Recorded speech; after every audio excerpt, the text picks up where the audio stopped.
Oke anak-anak, kembali lagi dengan saya pada segmen Ayo Belajar. Nah, pada video kali ini kita akan membahas tentang menyusun neraca lajur. Sebelumnya kita baca basmalah bersama-sama. Bismillahirrahmanirrahim. Semoga diberi kelancaran dalam pembelajaran ini. Oke, neraca lajur itu apa? Neraca lajur itu adalah suatu lembaran kertas berlajur atau berkolom yang digunakan dalam anak-anak, kembali lagi dengan saya pada segmen Ayo Belajar. Nah, pada video kali ini kita akan membahas tentang menyusun neraca lajur. Sebelumnya kita baca basmalah bersama-sama. Bismillahirrahmanirrahim. Semoga diberi kelancaran dalam pembelajaran ini. Oke, neraca lajur itu apa? Neraca lajur itu adalah suatu lembaran kertas berlajur atau berkolom yang digunakan dalam kegiatan akuntansi secara manual. Nah, adapun kegunaan dari neraca lajur adalah untuk mempermudah penyusunan laporan keuangan. Jadi, sebenarnya tidak ada neraca lajur pun bisa menyusun laporan keuangan bagi yang sudah paham. Tetapi sebaiknya dibuat neraca lajur supaya lebih mudah dalam penyusunan laporan keuangan tersebut. Nah, selain itu juga untuk melengkapi siklus akuntansi perusahaan. Jadi sebaiknya neraca lajur itu dibuat begitu ya. Nah, dalam penyusunan neraca lajur itu dibutuhkan neraca saldo dan AJP. Nah, bentuk neraca lajur adalah seperti ini. Ini kita menggunakan 10 kolom. Jadi neraca lajur itu ada yang 6 kolom, ada yang 10 kolom. Jadi ini kita menggunakan 10 kolom ya. Jadi yang dibutuhkan adalah kolom neraca saldo debit kredit, kolom AJP debit kredit, kolom neraca saldo disesuaikan debit kredit, kolom laporan laba rugi debit kredit, dan neraca debit kredit. Nah, oleh karena itu kita membutuhkan data neraca saldo dan AJP. Nah, untuk NSD laporan laba rugi neraca itu kalau neraca saldo dan AJP-nya sudah disesuaikan di kolom NSD ini. Jadi kita butuh neraca saldo dan AJP. Nah, akun-akun ini sudah urut sesuai nomor akunnya. Nah, bagaimana tata cara kita menyusunnya? Nah, seperti ini ya. Pertama yang harus dimasukkan ke dalam neraca lajur adalah neraca saldo terlebih dahulu. Ini adalah neraca saldo yang sudah dipelajari pada video sebelumnya. Nanti semua yang ada di debit maka diletakkan di sisi debit, dan yang di kredit maka diletakkan juga di sisi kredit. Nah, bagaimana caranya? Kita mulai sekarang. Nah, yang pertama adalah kas berada di sisi debit, neraca saldonya Rp40.230.000. Maka di neraca lajur juga harus diletakkan di kas debit neraca saldo Rp40.230.000. Jadi jangan salah meletakkan ya, karena tadi adalah neraca saldo, maka di kolom neraca lajur juga harus diletakkan di neraca saldo.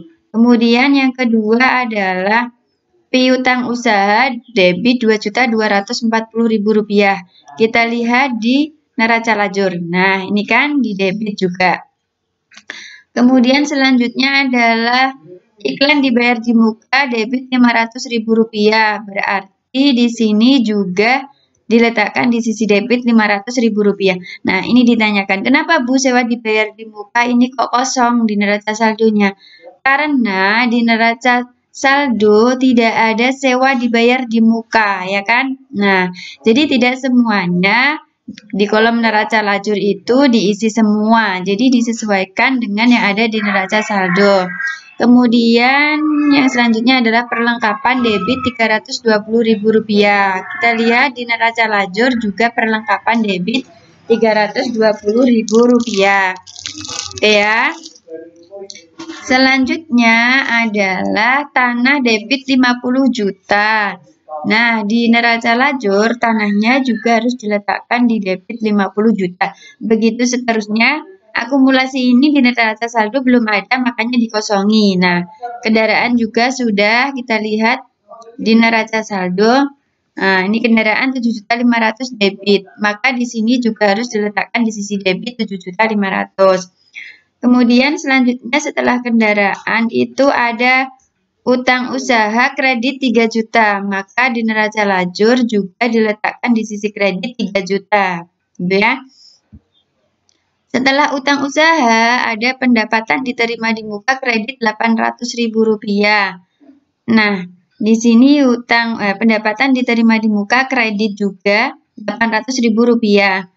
Nah, selanjutnya setelah pendapatan diterima di muka ada hutang bank 10 juta kredit.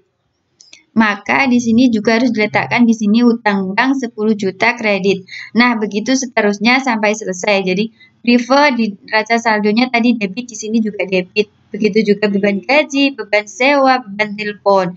Kemudian pendapatan jasa dan modal di sini diletakkan di sisi kredit. Kenapa? Karena di neraca saldonya juga berada di sisi kredit. Nah, begitu mudah kan anak-anak. Jadi, kalau kita memindah neraca saldo ke neraca lajur, hanya dengan cara kalau dia di debit, maka di neraca lajurnya juga di debit, di kredit, maka di neraca lajurnya juga di kredit. Paham ya? Mudah di sini.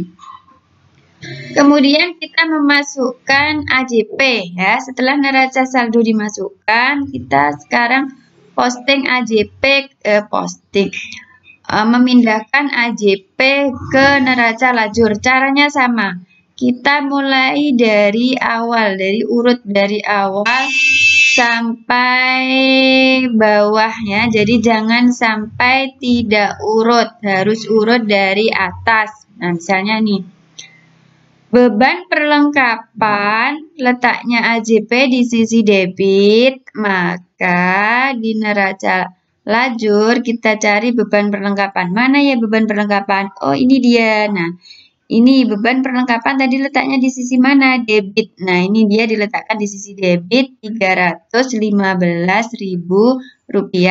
Nah, gitu ya. Caranya pun sama. Cuman kita kalau AJP harus urut sama juga, neraca saldo juga harus dari atas. Harus urut dari atas supaya nanti tidak ada yang kelewat begitu ya. Oke. Selanjutnya perlengkapan letaknya di AJP di mana? Oh, kredit. Berarti di neraca lajur kita lihat perlengkapan mana ya? Oh ya, ini perlengkapan kredit AJP. Kredit, benar kan? Rp315.000. Nah, seperti itu anak-anak ya. Lalu setelah perlengkapan ada beban gaji Rp100.000 di debit. Kita lihat di neraca lajur beban gaji. Mana beban gaji? Nah, di sini ada beban gaji. Nah, ini kan dia letakkan di sisi debit Rp100.000. Kemudian setelah beban gaji ada utang gaji. Letaknya di mana di sini? Kredit. Oh iya. Berarti di neraca lajur kita cari utang gaji mana? Nah, ini dia utang gaji. Kredit AJP nilainya adalah Rp100.000. Kemudian kita lihat lagi. Setelah utang gaji ada beban penyusutan peralatan debit 1 juta. Lihat di neraca lajur. Beban penyusutan peralatan mana? Oh ya ini. Beban penyusutan peralatan. Letaknya di AJP debit Rp1 juta. Karena tadi di neraca saldo di AJP juga letaknya di debit Rp1 juta. Nah, selanjutnya setelah beban penyusutan peralatan ada akumulasi penyusutan peralatan. Letaknya di sisi kredit. Berarti di sini kita cari akumulasi penyusutan peralatan kolom AJP kredit 1 juta. Nah, sudah ya. Kemudian ada beban penyusutan gedung debit 2.500.000. Kita lihat di neraca lajur beban penyusutan gedung debit 2.500.000. Benar kan? Nah, oke. Selanjutnya adalah akumulasi penyusutan gedung kredit 2.500.000 ya. Berarti di neraca lajur kita lihat di sini. Nah, tadi apa tadi? Akumulasi penyusutan gedung mana? Oh ya ini ya. Akumulasi penyusutan gedung letaknya di sisi kredit 2.500.000. Lalu ada sewa dibayar di muka debit Rp325.000. Kita lihat. Di sini, sewa dibayar di muka debit Rp325.000 diletakkan di kolom AJP. Nah, seperti itu ya. Maka tadi kan tidak ada kosong, jadi di AJP yang ada. Kemudian lagi setelah sewa dibayar di muka ada beban sewa letaknya di mana ini? Di kredit. Nah, Rp325.000. Kemudian tadi ada beban sewa debit Rp325.000 kredit ya. Beban sewa kredit Rp325.000, maka diletakkan di sisi kredit Rp325.000. Kemudian ada beban iklan debit Rp125.000. Kita lihat di sini. Beban iklan. Nah, di sini ada debit Rp125.000. Nah, kemudian ada iklan dibayar di muka kredit Rp125.000 ya kan di sini. Berarti di neraca lajur juga harus diletakkan di sisi kredit. Nah, iklan dibayar di muka kredit Rp125.000. Nah, begitu seterusnya sampai selesai. Lalu ada pendapatan diterima di muka debit Rp800.000. Di neraca lajur juga harus ada pendapatan diterima di muka. Mana pendapatan diterima di muka? Nah, ini dia. Pendapatan diterima di muka debit Rp800.000. Oke, selanjutnya yang terakhir ada pendapatan jasa kredit Rp800.000.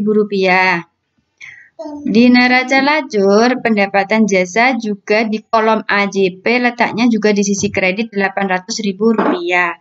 Oke, sudah selesai kan anak-anak? Semuanya sudah masuk, neraca saldo sudah dimasukkan ke neraca lajur, AJP juga sudah dimasukkan ke neraca lajur. Maka yang harus dilakukan sekarang adalah mengisi NSD dulu. Caranya adalah menyesuaikan antara neraca saldo dengan AJP. Nah, contoh yang pertama, kas debit neraca saldo Rp40.230.000. Karena AJP-nya kosong, langsung pindah di NSD sama. Debit juga, debit langsung Rp40.230.000. Sama juga piutang usaha, langsung karena AJP-nya kosong, langsung pindah di sini debit Rp2.240.000. Nah, ini beda dengan iklan dibayar di muka. Nah, di neraca saldo ada di debit Rp500.000. Sedangkan di AJP ada di kredit Rp125.000. Karena debit dan kredit harus ditambah atau dikurang? Harus dikurangi karena debit dan kredit. Jadi, Rp500.000 dikurangi Rp125.000. Saldonya adalah Rp375.000 debit. Kenapa kok diletakkan di debit, Bu? Karena saldo debit Rp500.000 lebih besar daripada saldo kredit Rp125.000. Maka saldonya harus diletakkan di sisi debit. Nah, gitu. Paham ya, anak-anak? Kemudian selanjutnya sewa dibayar di muka. Neraca saldonya kosong. Yang ada adalah AJP. Jadi, di AJP langsung pindah aja ke sini debit. Di sini juga harus debit Rp325.000. Kemudian perlengkapan. Debit Rp320.000, AJP-nya kredit. Berarti harus dikurangi. Nah, Rp320.000 dikurangi 315 jadinya Rp5.000 saldo debit. Karena saldo debitnya tadi lebih besar. Kemudian tanah langsung pindah aja karena kosong, pindah langsung Rp50 juta. Nah, debit. Gedung juga sama. Rp25 juta. Kosong di sini berarti lanjut langsung pindah ke sini Rp25 juta ya. Kemudian akumulasi penyusutan gedung ada di kredit AJP, berarti di sini juga langsung pindah aja kredit Rp2.500.000. Sama, peralatan juga langsung pindah aja 10 juta, langsung pindah ke NSD 10 juta debit. Kemudian akumulasi penyusutan peralatannya kredit. Nah, di sini kosong. Jadi di NSD juga kredit Rp1 juta. Kemudian kendaraan Rp7.500.000 debit. Berarti di sini juga langsung di debit Rp7.500.000. Hutang usaha sama, karena di AJP kosong langsung pindah di sini kredit Rp3 juta. Nah, ini pendapatan diterima di muka kredit Rp800.000, debit AJP debit Rp800.000, kredit dan debit dikurangi. Rp800.000 kurangi Rp800.000 jadinya di sini kosong. Oke. Di sini tadi utang bank kredit 10 juta, berarti langsung dipindah di NSD 10 juta kredit. Begitu juga utang gaji. Nah, di sini tidak ada, AJP-nya Rp100.000 kredit, berarti dipindah di sini kredit Rp100.000. Kemudian modalnya kredit 122.300.000 di AJP tidak ada, langsung pindah di sini. Kredit 122.300.000 rupiah. Kemudian prefer debit 300.000 rupiah, di sini tidak ada, langsung pindah di sini debit 300.000. Nah, ini pendapatan jasa kredit 1.140.000, di AJP ada kredit lagi 800.000. Kredit di kredit berarti harus ditambah karena sama-sama kredit. Jadinya adalah saldo kredit 1.940.000 rupiah. Kemudian beban gaji di sini ada debit, di AJP debit berarti ditambah, jadinya 500.000 rupiah debit. Kemudian beban sewa debit NSD, neraca saldonya debit, AJP-nya kredit berarti harus dikurangi. Nah, 650.000 rupiah dikurangi 325.000 rupiah, jadinya saldo debit 325.000 rupiah. Kenapa? Karena debit lebih besar daripada kredit. Kemudian beban iklan di AJP debit berarti di NSD juga harus debit 125.000 rupiah. Begitu juga beban telepon, di sini debit, ini kosong, langsung pindah ke debit juga. Nah, untuk beban perlengkapan, beban penyusutan peralatan, beban gedung di neraca saldonya kosong, yang ada di AJP berarti AJP letaknya di mana? Di debit, berarti semuanya ini dipindah langsung ke NSD di debit semua. Nah, jadinya langsung di debit. Nah, seperti ini ya anak-anak ya. Kemudian ini selesai, semuanya sudah disesuaikan. Kemudian apa yang harus dilakukan? Menjumlahkan saldo debit berapa, saldo kredit di total semua. Totalnya harus sama. Kalau tidak sama berarti ada yang salah dalam perhitungan di sini tadi. Maka harus dicek atau diulang satu per satu. Nah, seperti itu. Nah, ini sudah sama. Lalu, tahap selanjutnya adalah menyusun laporan laba rugi dan neraca ya, anak-anak ya. Lah, kemudian yang mana yang masuk laporan laba rugi, yang mana yang masuk neraca? Kita lihat di sini. Yang masuk laporan laba rugi itu adalah pendapatan jasa dan beban. Jadi mulai pendapatan dan beban ini masukkan semuanya ke laporan laba rugi. Yang atas biarin, jangan dilihat dulu. Jadi kalau kita mau menyusun laporan laba rugi, kolomnya yang digunakan adalah pendapatan dan beban. Jadi pendapatan jasa sampai beban penyusutan gedung. Pindah aja lihatnya di mana, jangan lihat yang di sini lagi. Tapi angkanya yang dilihat adalah yang di NSD ya anak-anak ya. Jadi jangan salah persepsi ya. Yang dilihat adalah yang di NSD, bukan yang sebelumnya sudah tidak terpakai. Kemudian karena pendapatan jasa di NSD kredit, di laporan laba rugi juga di sisi kredit. Kemudian semua beban ini letaknya kan di debit di NSD, maka di laporan laba rugi juga harus diletakkan, semua beban juga harus diletakkan di sisi debit. Nah, seperti ini anak-anak ya. Nah, pindah aja, tinggal pindah aja, angkanya tidak usah dirubah, jadi sama. Kemudian di total. Nah, kalau ini memang harus ini tidak sama ya. Jadi tidak sama tidak apa-apa kalau yang di sini. Jadi debitnya ini di total 4.865.000 rupiah, kreditnya cuma satu, berarti totalnya adalah 1.940.000 rupiah. Nah, setelah itu kolom neraca, mana yang kolom neraca? Yang tidak masuk di laporan laba rugi, itu dimasukkan semuanya di kolom neraca. Berarti mulai K sampai Prive. Ini masuk di kolom neraca semuanya. Caranya bagaimana? Yang dilihat adalah yang di NSD, bukan yang di sini ya. Jadi yang di NSD. Sama juga kalau di NSD debit, di neraca juga harus diletakkan di sisi debit. Intinya ngikut terus saya, jadi tidak boleh merubah tempat. Kemudian yang di NSD ini kredit, semuanya juga di neraca juga diposting di sisi kredit sampai di sini juga. Nah, sama kan? Oh, lihat ini. Nah, ini kan peralatan 10 juta, akumulasi kredit juga di sini kredit. Kemudian ada kendaraan 7.500.000 kredit, debit. Kemudian ada hutang usaha kredit, di sini juga kredit. Nah, seperti itu. Sampai ke Prive, debit, di sini juga debit. Kemudian caranya sama juga, dijumlah. Kolom debit dijumlah, kolom kredit juga dijumlah. Hasilnya boleh tidak sama di sini.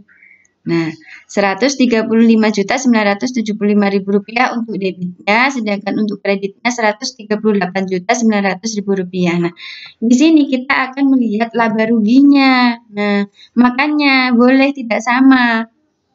Nah, di sini kita cari laba ruginya. Debitnya Rp4.865.000. Kreditnya Rp1.940.000. Debit dan kredit lebih besar dari debit. Maka saldonya adalah Rp2.925.000. Kalau di sini dalam hal ini saldonya tidak boleh diletakkan di sisi debit. Kalau kita nyari laba rugi, saldonya diletakkan di sisi kredit yang angkanya lebih kecil. Jadi supaya angka di total sama. Jadi seperti itu. Ya, kalau rugi letakkan di bawah, saldonya letakkan di bawah angka yang lebih kecil. Jadi tadi angka yang lebih kecil adalah Rp1.940.000 daripada 4 juta tadi kan. Jadi saldonya diletakkan di bawahnya sini. Sehingga total debit dan kreditnya akan sama. Nah, ini kenapa kok dikatakan rugi, Bu? Karena yang ada di kolom debit ini kan beban kan anak ya. Kalau kita logikakan, jika bebannya lebih besar daripada pendapatan, maka otomatis perusahaan kita akan rugi. Sebaliknya, jika pendapatannya lebih besar daripada beban atau kredit lebih besar daripada debit, maka dia laba. Jadi seperti itu. Karena di sini bebannya lebih besar. Nah, ini kan beban lebih besar daripada pendapatan cuma Rp1.940.000, sedangkan bebannya Rp4.865.000, otomatis dia rugi senilai Rp2.925.000. Begitu juga yang ada di neraca, kita saldokan di sini kebalikannya dari laporan laba rugi tadi. Nah, di sini kan kreditnya lebih besar daripada debit, maka dia rugi. Jika sebaliknya debit lebih besar kredit, maka laba. Nah, di sini kan debitnya Rp135.975.000, sedangkan kreditnya Rp138.900.000. Otomatis kredit lebih besar daripada debit, maka ruginya Rp2.925.000 diletakkan di bawah angka yang kecil, yang lebih kecil. Nah, 135 juta dengan 138 juta itu kan lebih kecil 135 juta. Sehingga saldonya diletakkan di bawahnya angka yang lebih kecil. Sehingga totalnya akan sama. Nah, di sini yang jadi permasalahan. Ruginya atau angka saldo antara laporan laba rugi dan neraca itu nilainya harus sama. Kalau tidak sama berarti salah. Tapi kalau sudah sama belum tentu benar. Jadi harus lebih teliti lagi anak-anak ya. Nah, perhatikan di sini juga. Kalau rugi mesti saldonya mepet begini. Tapi kalau laba letaknya ada di debit dan letaknya ada di kredit, berarti misah. Nah, gitu ya. Jadi kalau rugi mesti mepet. Nah, kredit dan debit. Nah, laporan laba ruginya kredit, neracanya mesti di saldo debit. Sini ya, mepet. Jadi kalau laba, letaknya pasti laporan laba ruginya di debit, sedangkan neracanya di kredit. Berarti letaknya di sini dan di sini. Berarti itu tandanya laba. Kalau di sini mepet, berarti tandanya adalah rugi. Nah, jadi seperti itu anak-anak cara menyusun laporan neraca lajur. Jadi yang dibutuhkan tadi adalah neraca saldo dan AJP, kemudian disesuaikan di NSD, kemudian dimasukkan ke laporan laba rugi. Jadi yang masuk dalam laporan laba rugi itu adalah pendapatan dan beban, sedangkan yang masuk neraca adalah yang tidak masuk dalam pendapatan dan beban. Jadi semua unsur-unsur neraca itu ya. Jadi harta, utang, dan modal itu masuk di kolom neraca. Lalu jika pendapatan lebih besar daripada beban berarti dia laba, letaknya di saldonya diletakkan di sisi debit. Kemudian jika yang di neraca itu kredit lebih besar daripada debit, maka dia rugi, saldonya diletakkan di sisi yang lebih kecil. Jadi seperti itu ya. Dan sebaliknya. Itu anak-anak yang dapat disampaikan pada video kali ini, semoga bermanfaat ya. silahkan dipelajari lagi, direnungkan, difahami, bisa diulang-ulang kembali videonya ini sehingga kalian nanti akan lebih paham, ya. Oke, sekian, mohon maaf salah ya tulisannya. Sekian, selamat belajar, semoga sukses. Nah, tulisannya salah semua. Sekian, selamat belajar, semoga sukses. Mari kita ucapkan alhamdulillah. Ya, jadi alhamdulillahirobbilalamin. Semoga materi pada video kali ini bermanfaat untuk kalian semua dan semuanya yang sedang melihat video ini ya. Oke, terima kasih. Wassalamualaikum warahmatullahi wabarakatuh.